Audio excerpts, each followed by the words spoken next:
Okay guys, as usual, we're going to start with my Hypnotic Shine Mist. We're going to spray a couple sprays here all through her sew-in.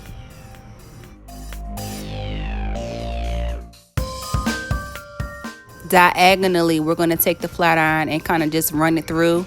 Not really like you're doing a vixen curl, just kind of at a slant so it can give it more of a wave, of like a loose wave.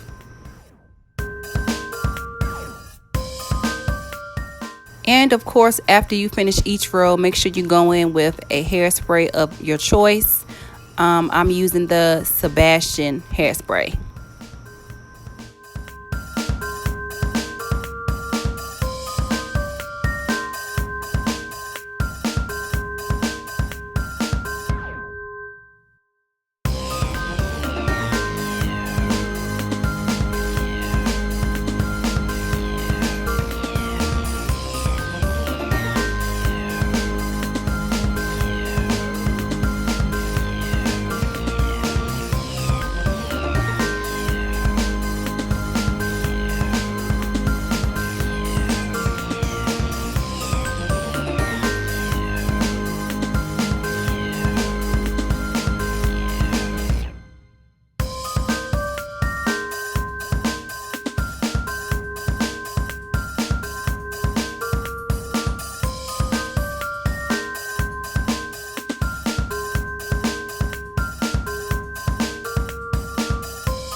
Thank you guys for watching, and don't forget to hit the bell notifications and to subscribe.